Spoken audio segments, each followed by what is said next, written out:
What is going on, everybody? My name is Conor Lorraine. Welcome back to another week of Hero or Zero. This is the Heroes for Hire podcast. We are back again talking one comic book character, as we do every single week. We talk their good points and their bad points, and we generally give you a bit of a rundown of everything to do with that character. I am joined, as always, by my best pal, Mr. Shaun. Shaun, how's it going? I'm doing well, best pal. How are you? I'm giving him too much. Yeah. I've really lost a run of myself here, folks. So a lot of people will have already seen from the heading or the title of this episode, this week's a bit different, Shaun. Yes. Because just before last week's episode dropped, actually as we were recording it, I think it was like literally 2 minutes before, we found out that Mr. Kevin Conroy, voice of Batman for years and years and years, had passed away. And so I thought it might be nice as just a one-time change-up and in remembrance of, I think, possibly the most important man in my life when it comes to nerd stuff. I felt like Kevin Conroy... Fair statement. He deserved it. He deserved a Hero or Zero, Shaun. Just about like the man and his life and what he did.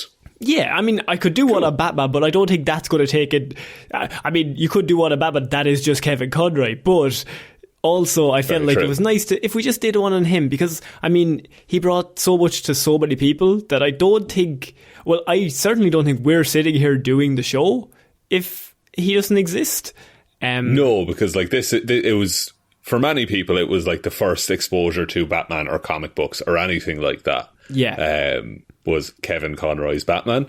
I think we said it on Monday, but like he's probably a very large part of why we are friends at the back of it all. And so why I didn't really want to go fully in on Monday was just talking about him because I knew I wanted to do it on this Friday because it was my Hero Zero perfectly lined up. I was like, okay, we're going to take a change just for 1 week only because he deserves it. I'm not going to do the whole thing of you can like and subscribe, you can do all that stuff. You know where we all are. But I don't feel like this is the vibe that we should be throwing out. But I like how you brought it up anyway. No, but you know what I mean. I'm not doing any of that weird shit.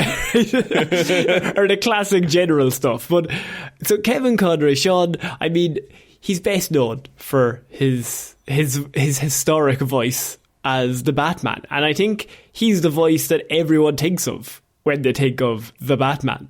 Would you? Yeah, I've heard a lot. Yeah, I've heard a lot of people when they like read a Batman comic that's the voice they hear in their head. Yeah. That's what they imagine all Batman sounds like until an actor portrays him or anything like that. So I'm going to do a little bit about his backstory, but then we'll be just. I think it's probably just going to be a general discussion about everything that he brought to the character. I don't know how long this will be. I haven't really worked it out because obviously this is a bit different. We've never done this before. So Mr. Kevin Conroy was born on November 30th, 1955, Shaun, in Westbury, New York. He was an Irish Catholic, so from a very Irish family. Big ups to the lads. He moved to Connecticut when he was 11 years old, and he had 3 older siblings. So that's just a little bit of a backstory. But where he comes into... I think one of the most interesting aspects of Kevin Conroy is that when he moved to New York City in 1973, he earned a full scholarship to attend Juilliard, the Juilliard Drama Division. Right. And so when he was there, he lived with none other than Robin Williams. They were roommates in Juilliard. That's insane. Yes. That is wild. Yeah, and not only that, but living across the way was Mr. Kelsey Grammer. So the 3 of them were all in the same acting class in Juilliard. That is a good year for acting. Yeah. The guy who's teaching it is like, yes, I'm fucking hit the jackpot. Then, like, next year, I wonder who was in it, and, like, what they had to live up to. Just terrible. Just all of the Wilson brothers. So the difference, I think, was he was living with Robin Williams, but he has come out and said that Robin and him, they were obviously friends, but I think Robin was, like, 23 at this point, and Kevin Conroy was, like, 18. And I think he's actually said in an interview before that like there's a massive difference between a 23-year-old and an 18-year-old in terms of how they're living their lives. Absolutely, and especially like when you're like in college and the 18-year-old is like living on their own for the first time, and the 23-year-old is like about to finish and like enter the real world. And I assume Robin Williams was covered in hair, even at that point. He was a hairy man. I think he had his eyes already ahead of, like, I'm going to make it. Like, like he was so talented at that point. Kevin Conroy has come out and said that, like, he was kind of in his own world. He was, like, constantly just creating things, writing things down, just being like, I'm going to do this, I'm going to do this, I'm going to do this. So they didn't really, like, they weren't best friends, but they actually roomed together. They were roommates, which is a pretty cool idea. So he graduated from Juilliard in 1978, and then he went on tour with an acting group around the country. And it was like a national tour. So they were kind of just going around and acting in different areas. But in 1980, he kind of found his first love. And that was, he decided to try his hand out in theatre, Shaun, because Kevin Conroy is a massive theatre fan, and he's like, he was a theatre actor first and foremost, well before I could do a Batman. Before all the voice stuff came along, it was like Shakespeare and drama and that kind of thing. Like massively into all that stuff. And he appeared in so many plays, so many productions all around the country. Like from 1980 to 1985, he was constantly in the theatre, in all these different Broadway productions. And he did King Lear a lot, he did a lot of Shakespeare. But it was just because, I mean, if you've heard his voice, he's like a classically trained Juilliard actor with that voice. He's perfect for any sort of production in the theatre. Yeah, like that's the thing with theatre, is that like a lot of the time if you're not mic'd, it is all voice control, and being able to like project that and have like such minute control over how your voice sounds and how you basically let it out of your mouth. Yeah, and I mean, he did also work in television at the time. He moved out to California, and he did land a role on a soap opera called Another World. But it was really, theatre was his first love. So he was kind of doing the TV work because that paid the most money. But like, he was doing the theatre work because that's what he loved. It paid less money, but that's what he wanted to do. He's also come out, not a lot of people know this, but Kevin Conroy was actually gay. And he has come out during this time and said, like, what a weird time it was living during the AIDS epidemic during the 80s and 90s. Have you read Finding Batman? Yeah, so that came out in 2016. And that was such an amazing piece. And I don't think a lot of people knew. I think he was openly gay, but I don't think nobody ever went into it, which I think is absolutely cool. It didn't matter. Yeah, Finding Batman the comic is like Kevin Conroy wrote this, and it was about like his struggles being like a gay man in that time, and how like he couldn't get like work and gigs and stuff because of it. The entire thing I saw after he passed away, DC, it's free now online. You can read the whole thing if people are interested. It's a cool little. And it's such a good backstory. It's such a good little, like, it's a great story. He appeared in he was a character in a TV show called Eastern Standard, and he was a character living with AIDS in it, and he portrayed that in the 80s. And he's come out since and said he went to so many funerals that he felt he had a sense of obligation to portray the character in the right way. When the role came up, he was like, I went to too many funerals, I'm going to do this, and I'm going to do it the right way. And so, I mean, that's like all through the 80s. And he's also a regular series, he was a series regular on O'Hara in 1987, and a show called Tour of Duty from 87 to 88. Shaun, you haven't heard of them, but that's kind of the point. We're not knowing him from those shows. No, that's not what his big break was. Yeah. He's doing all that he's making ends meet, and he has said that when it came around, he done the only reason that Kevin Conroy had an agent in voice acting or voiceover work was because he did ads. That is the only reason why he had an agent in voice acting. And so that's insane. Around 1990, his agent comes to him and he says, they're doing Batman. And he says, I don't want to do Batman. Why would I want to do Batman? His agent says it's an animated Batman. He's like Adam West 60s Batman. I'm not doing a 60s Adam West Batman. Do you know who? Like, I'm a theatre actor. That would ruin my career. Like, and he's like, I love Adam West, but I didn't want to be Adam West Batman. Like, why would I want to do that in an animated show? And his agent just said, just go. Shaun, Batman the Animated Series is the very, very first voiceover audition Kevin Conroy ever went to for a show. I mean, talk about nailing it on the first try, though. Like, but clearly he made an impression because, like, clearly whatever the casting director was looking for Batman at that time, this relatively unknown dude just comes in and fucking nails it. Well, what happened was Andrea Romano, who was the producer of the show, and possibly she's the linchpin.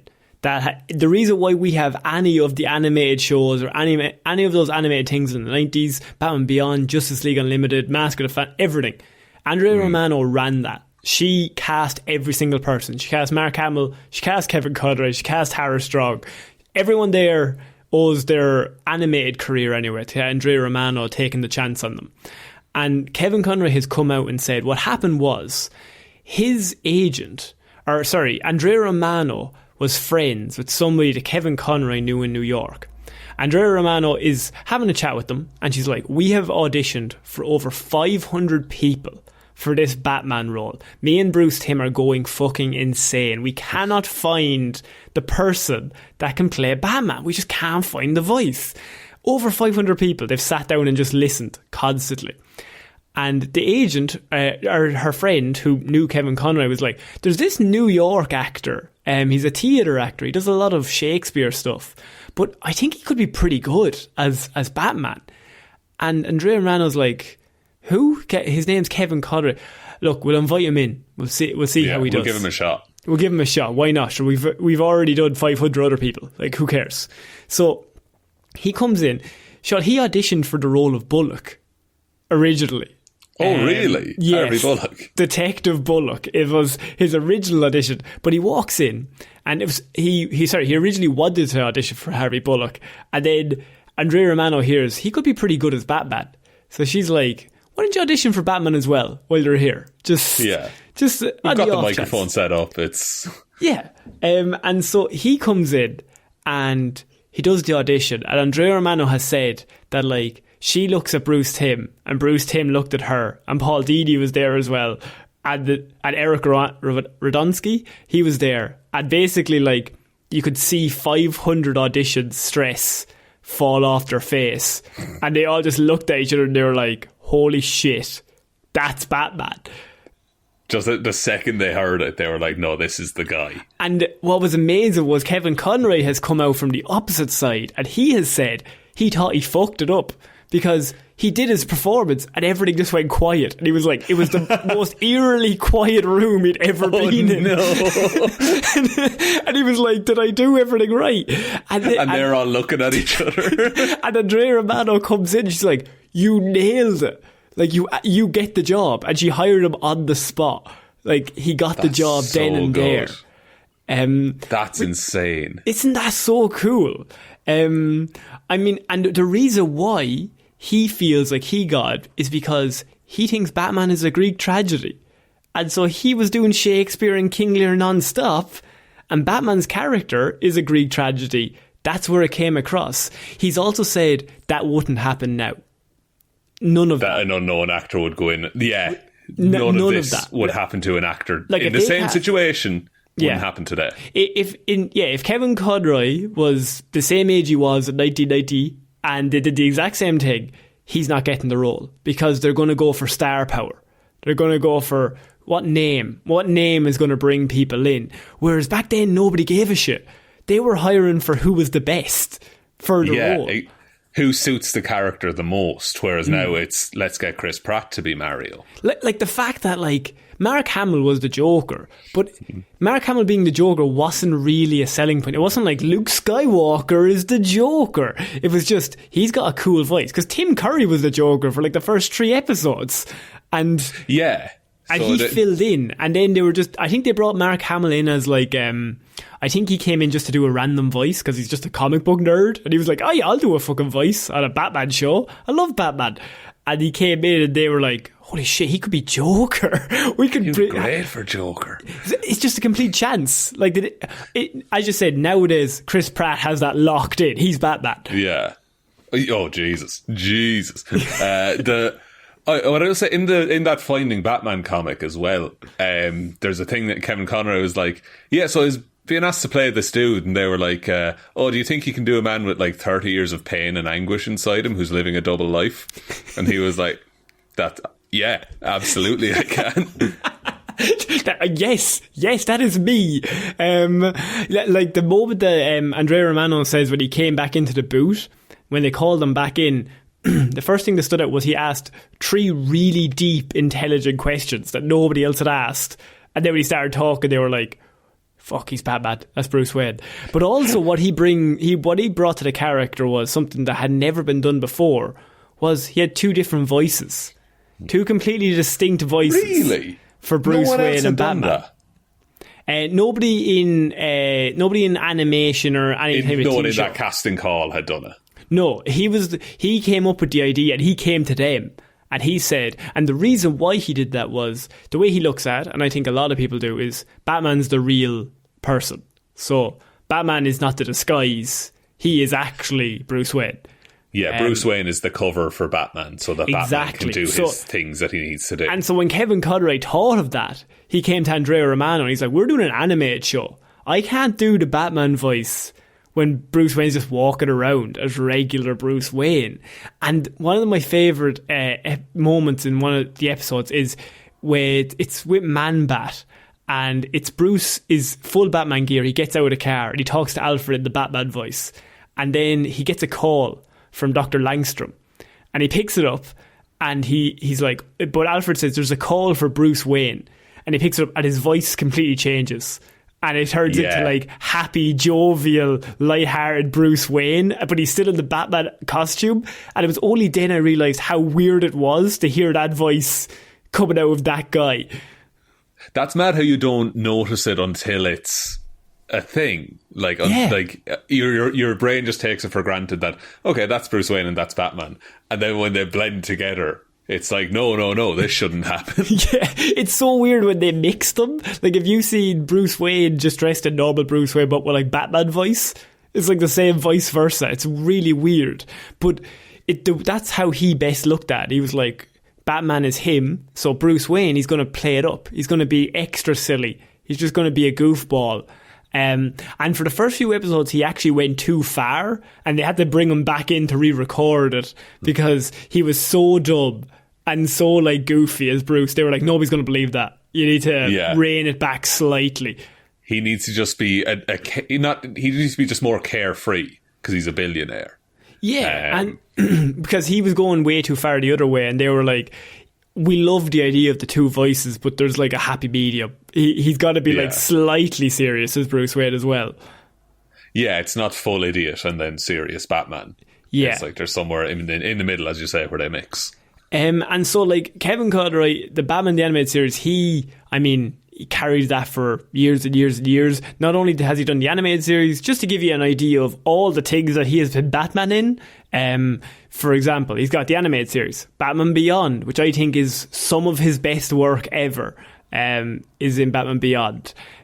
Justice League Unlimited, Mask of the Phantasm, all the direct-to-DVD movies. So Batman and Mr. Freeze, Batman Beyond Return of the Joker, Mr. the Batwoman, and he's voiced them in hundreds of guest appearances in the DCEAU as well. I mean, everything. And all the games. Arkham games as well, he fucking kills it. All the Arkham games. He has been basically Batman since 1991. Constantly. Yeah, and he's never had a miss either with a Batman role. He's always just been like, your brain just accepts it as that's Batman. That's what Batman sounds like. And him and Mark Hamill have such a cool relationship in that Mark Hamill has confessed that like he doesn't actually read any scripts anymore if they send it to him. What he used to do was he would just ask, is Kevin doing it? and they would say yes or no. And if they said no, he's like, I don't want to do it. But if they said yes, he's like, I'll do it. Yeah, cool. If Kevin's doing it, he would read the script. I don't need to read it. Like, I'll do it too. If Kevin has deemed it to be like, oh no, this is a fun, good project, I'll do this. Yeah, Mark Hamill is also on board. They're just the yin and yang. They work so well in the animated series because unlike hundreds of other things we see now, all the actors are in the booth together in the animated series. Yeah. So Mark Hamill and Kevin Conroy are looking at each other while they're actually being Joker and Batman. So you get to react way more with what you're seeing.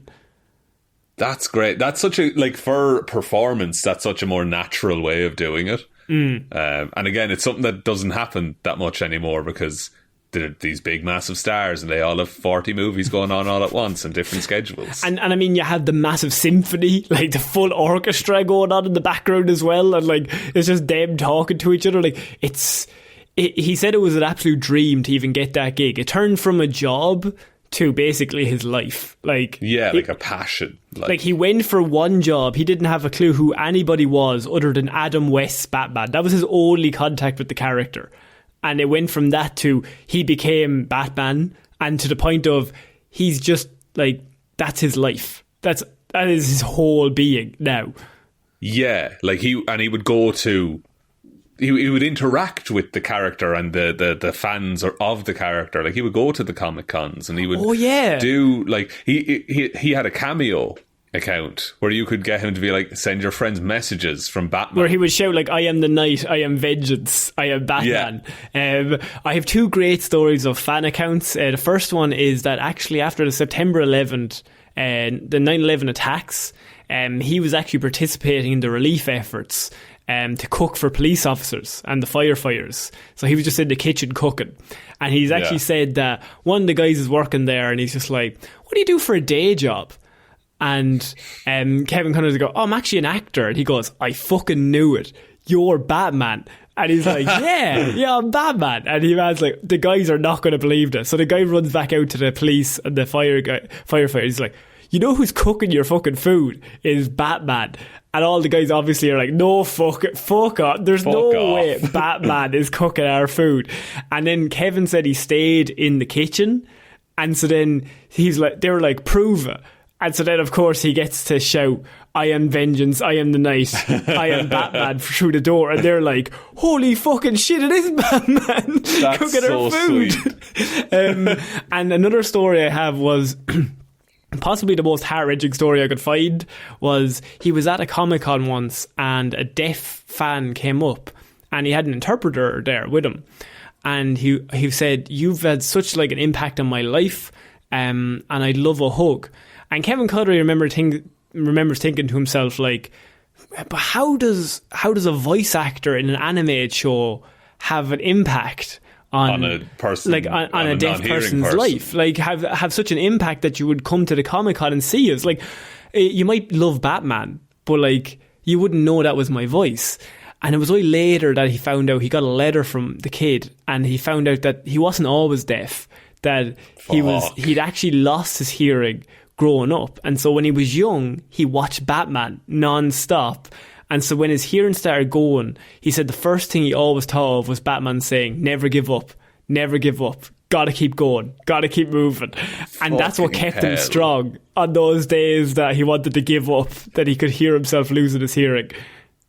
It's not fair that you just told that story. That is true. Isn't that amazing? Oh my God. Yeah. That's the dream. Like, for an actor or a creative person, that's the dream, is to affect one person like that, surely.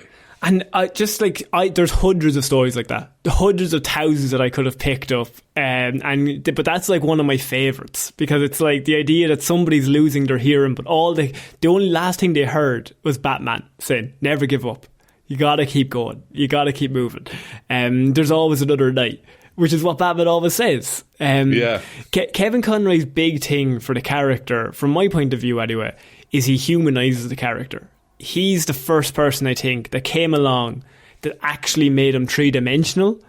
I don't think Tim Burton did. I don't think Adam West does. I think he's the first person that came along and was like, this character has like 50 layers and he's a human at the end of the day. Like, you see him cry, you see him sad, you see him happy, you see him everything. That scene in Mask of the Phantasm where he's at his parents' grave and he's like, I never counted on being happy. Kevin Conroy has come out and said that's his favourite scene ever. Yeah, it's the best Batman scene. Because he's like, I need you to forgive me because I never counted on being happy. So I need to give up being Batman. And it's like this dreadful moment where he's just like, he's distraught with guilt that he's like, I never expected that He feels ashamed and like he's let down his parents' memory because he's happy.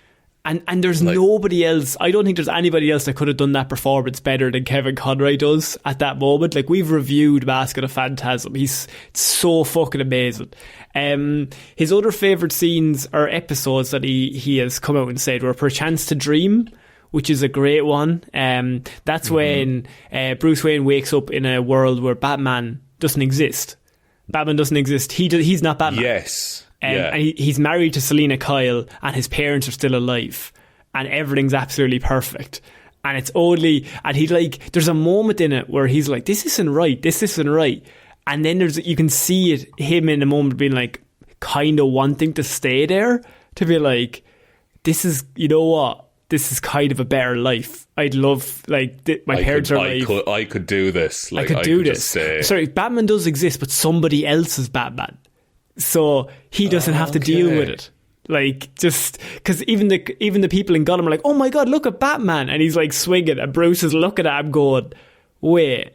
So I'm Batman. I just get to live my life, like, and somebody else will solve the crime. So the positive impacts of Batman are still there. Like, it's not even that you have to give up Batman. Just Bruce Wayne gets everything he wants. And your parents are still alive, and Selena Kyle is his wife. And there's the moment where he tries to read the newspaper, and all the words don't make any sense because, and that's when he realizes it's a dream because it's all gibberish, and he find out the Mad Hatter has drugged him to basically live out his best life.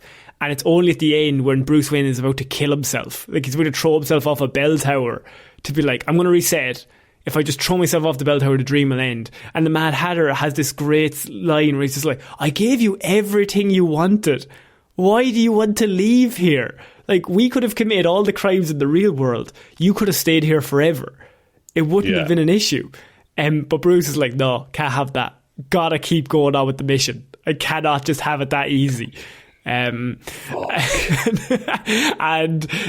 other favourite scene is the scene in Justice League with Ace, which on the swing, which is, if anyone hasn't seen that, is the Royal Flush Gang are attacking the city. And Ace is she's their psychic sister. And she's born in a lab, and they fucking grew her up to be this like psychic fucking monster.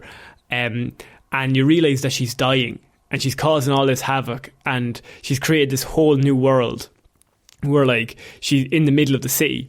And Amanda Waller's like, we're going to blow her up. Like, Bruce, we need you to kill her because she's going to cause nothing but havoc. And Bruce is like, let me go talk to her. So Bruce, as a human, walks in to this place that nobody else wants to go to. Superman doesn't want to go any near it. And Bruce walks to the swing set, isn't it? What? He goes to meet her at the swing set. And he just sits down beside her. And she can obviously read his mind. So she's like, they sent you here to kill me, didn't they? And he's like, yeah. And then she reads his mind. And she goes, you're not going to kill me. He's like, no, I'm not. I just want to know what's going on. Like, are you okay? Like, what's happening? She's like, I'm going to die soon. He's like, yeah, you are. Yeah, you are. And then there's this really humanizing moment where she's just like, will you just stay with me until the end? And he says, yeah, I will. And they just sit down, and I think they sit on the swings together, and he holds her hand until she passes away, because everybody else was just trying to attack her. Whereas Batman's the only one smart enough to figure out, no, we're not going to do it by attacking her. Yeah, she just needs someone to be fucking kind to her before she dies. Yeah. Like this child who had nothing. I mean, that is... I don't know really what else to cover in terms of Kevin Conroy. I think he's, as I said, one of the most important people probably in my life. So I was very, very sad when he passed away. Shaun, I know you probably didn't watch as much of the animated series as me, but I mean, you've played Arkham. You know the gist. I've played Arkham. I did watch the animated series back in the day. It's not something I've revisited. aside from the stuff we do on the Patreon and stuff like that. But like, just in terms of like universal like nerd culture and nerd speak, like Kevin Conroy was just always this constant that everyone knew, and everyone was like, no, that's Batman. Like, he nailed it. There'll never be another as good. No, I think everyone. The first person I thought of actually when I seen he passed away was Mark Hamill, and I was like, what's Mark gonna say? Like, they're like the 1-2. Like, you can't have one without the other. So they're I don't know. It's weird to think that one of them's there and one of them isn't. So every animated Batman thing from now on will forever be known as whoever follows. Like, you're not going to be Kevin Conroy. Like, you can't do that. So you're just going to have to try and do your own thing, because everyone's going to think of Kevin Conroy whenever they see an animated Batman thing. Yeah, like, it's not about replacing him and imitating him. It's like making it your own, like he did. Yeah. He passed away November 10th, so at the age of 66. And he also didn't publicly disclose that he was even ill. So, I mean, you found out later that it was actually cancer that he died of.